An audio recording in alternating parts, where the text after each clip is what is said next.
रंजना कभी ब्रश नहीं करती थी।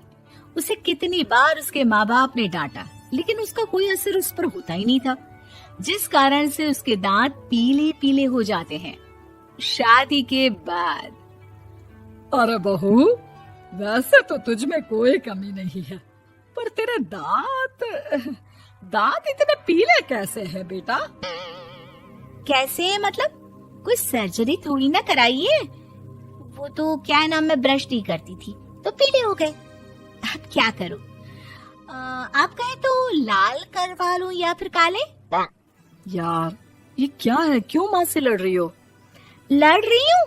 अरे मैं लड़ रही हूँ या ये बोल रही है कि दांत पीले हैं, पीले। अरे तपस्या थोड़ी ना की है इन्हें पीले करने के लिए। बकायदा ब्रश नहीं किया है 20 साल तक, तब जाकर। छी, कैसी बात कर रही हो? ये उस वक्त तो पीले नहीं थे जब हम लोग तुम्हें देखने आए थे। अरे तब साफ करवा लिया होगा डेंटिस्ट के पास जाकर। अब देखो कैसे पीले पीले लग रहे हैं। रंजना सास की तरफ गुस्से से देखती है। फिर शुरू हो गई पीले पीले पीले। अरे पीले तो तब भी थे जब मेरे हाथ का रसगुल्ला उड़ा उड़ा कर खा रही थी और बोल रही थी, लड़की नहीं गुणों का खजाना दे रहे भाई साहब आप। खैर, अब वो लोग करते भी तो क्या करते, पीले दांत वाली बहू पल्ले पड़ी थी तो झेलना तो था ही। एक दिन कीर्तन में रंजना गाना गा रही थी। अरे कमला बहन, माँ का द्वार है, यहाँ तो सब शुद्ध होकर आते हैं, फिर अपनी बहू को ब्रश भी नहीं करवाती तुम। दूर से पीले पीले दांत भक्ति में बाधा उत्पन्न कर रहे हैं। अरे कोई 2 साल के बच्चे थोड़ी ना लेकर आई हूँ मैं बहू बनाकर। अच्छी खासी लड़की है, अरे कैसे करवाऊं ब्रश? ये तो उसे खुद करना चाहिए ना। अब माँ बाप तो इसके जैसे तैसे निपटा दिए, ये नहीं सोचा कि सास कैसे संभालेगी। सास बहू को लेकर घर आ जाती है, लेकिन सोच लेती है कि अब इसे लेकर कहीं नहीं जाएगी। अगले रोज बहू कहती है, अरे क्या हो गया, मंदिर नहीं जाना क्या? कीर्तन का वक्त हो रहा है। मेरी मधुर वाणी से कान्हा जी जागते हैं और सोते हैं। आप तो जानती है ना उनकी भक्ति में कितना मन लगता है मेरा। वो क्या है ना, तबीयत ठीक नहीं लग रही है मेरी, आराम करूंगी मैं। तबीयत ठीक नहीं लग रही? अभी तो मिथुन के गाने पर नाच रही थी आप, और अब बोल रही है कि तबीयत ठीक नहीं लग रही। अरे भक्ति में मन लगा लो सासू माँ, ऊपर जाना है, क्या मुंह दिखाओगी आप? हाँ? सास को बहू की बात पर गुस्सा आ जाता है।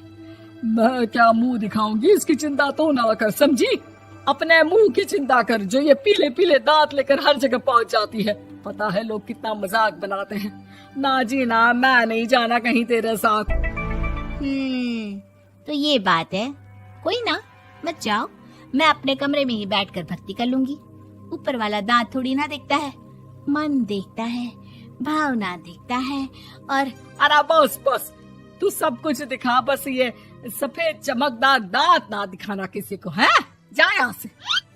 बहू को सास की बात का कोई फर्क नहीं पड़ता, वो तो जैसी थी वैसी ही रह जाती है।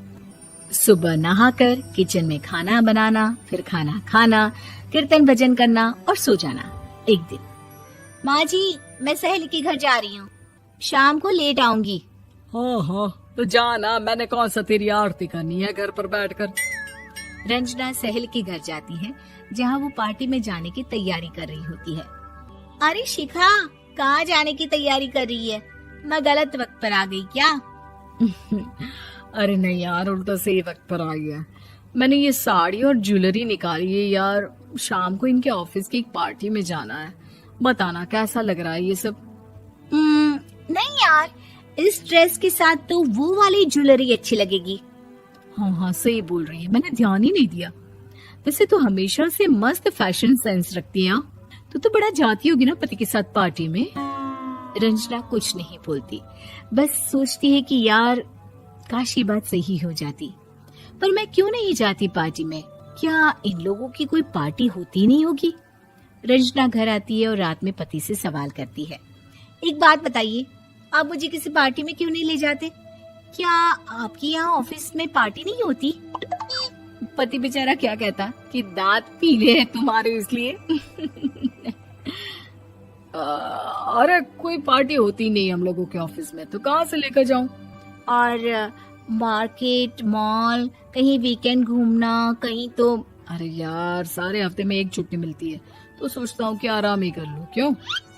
रंजना मन मार के रह जाती है। पहले कभी सास के साथ मंदिर जाया करती थी, लेकिन वो भी सास ने ले जाना बंद कर दिया। घर बैठी बैठी रंजना बोर हो जाती है। तभी उसे आइडिया आता है और वो मायके जाने का सोचती है। सासू माँ, 2 दिनों के लिए मम्मी के घर जा रही हूँ। अच्छा ठीक है, आराम से जा। और हाँ, माँ से कुछ अच्छी आदत सीख कर आना कि कैसे शरीर के हर भाग की तरह दांतों की सफाई भी जरूरी होती है, समझी? शुरू हो गई ना आप। वो लोग आपकी तरह नहीं है कि छोटी छोटी बात का बतंगड़ बना दे। उन लोगों के लिए मैं मायने रखती हूँ, ना कि मेरे पीले पीले दांत। रंजना माँ को बिना बताए उन लोगों को सरप्राइज देती है, लेकिन जैसे ही वो दरवाजे पर पहुंचती है, अंदर देखती है कि घर वाले कहीं जा रहे होते हैं। अब माँ, काश रंजना दीदी के दांतों वाली प्रॉब्लम नहीं होती, तो वो भी हम लोगों के साथ चलती ना बुआ जी की बेटी की शादी में।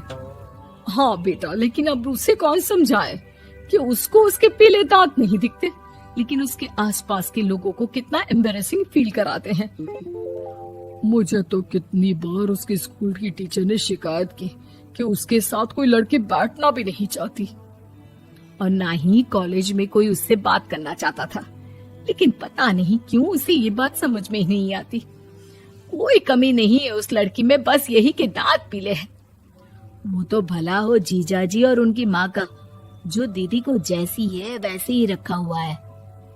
रंजना को अपने घर वालों की बात सुनकर बहुत दुख होता है। वो सोचती है कि वो क्या करे, लेकिन फिर वो सीधा डेंटिस्ट के पास जाती है, अपने दांत चमकाती है और कसम खाती है कि वो रोज ब्रश करेगी। अरे क्या हो गया? तुम तो 2 दिनों के लिए गई थी ना, पर कोई ना, अच्छा है, चलो आ गई तो। रंजना सास के सामने आकर खड़ी हो जाती है और पूरी स्माइल करती है, उसके चमकदार दांतों को दिखाती हुई। चले मंदिर। माँ, मुझे माफ कर दीजिए, मैंने आप लोगों को बहुत एम्बैरेसिंग फील करवाया। मैं आज से रोज ब्रश करूंगी।